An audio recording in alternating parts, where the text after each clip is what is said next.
in calculation. So, ano ba yung gusto natin matutunan sa exam? So, first, I will teach you how to add all the entries na nasa Excel. Paano ba mag auto sum or mag-add sa lahat ng values na nasa Excel. So, say for example, input tayo sa lahat ng quizzes, no? So, lagay tayo ng variable quiz. So, say for example, you have ilang quizzes pa may kayo.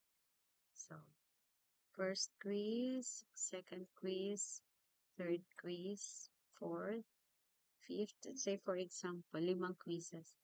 So, first quiz, this is out of 25. So, first quiz, you got, say, 22. Tapos, sa second quiz, you got 24, 21, 20. Tapos, sa fifth, 15 na lang. So, you want to add yung scores mo sa 5 quizzes. So, instead of using calculator and parang input mo pa lahat, just put your cursor here and then you may write or you may encode equal sign and then the word sum and then the open close parentheses, tapos highlight mo lang yung gusto mong i-add and then the open close parentheses ulit and then press enter. So this is the sum of your scores in quiz 1, 2, 3, 4, and 5. Okay. So if you want i-formula, formula na makikita natin dito sa mga icon. So let's delete that one now. Here, lagay natin dito yung cursor natin. Tapos you look for this icon. This symbol is actually a summation. In statistics, it means the sum of. So, click mo lang yan. Tapos, make sure na yung numbers na gusto mong i-add nasa inside these broken lines. So, yung 25, that's actually the perfect score of your quiz. So, hindi yan kasali. Gagawin mo is just make sure na yung double arrows, ipo-point mo sa upper right, upper end corner. Tapos make sure na yung ma-highlight lang is yung quiz 1, 2, 3, 4, 5. Kasi yan lang yung gusto mong isum.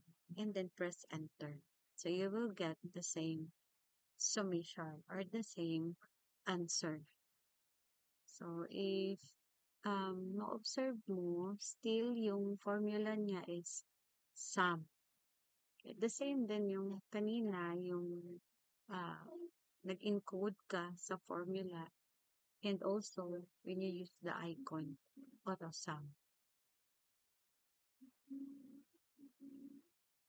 And then if you want to know or to get the average of your score of your 5 quizzes, lagay mo yung cursor dito or pwede naman dito.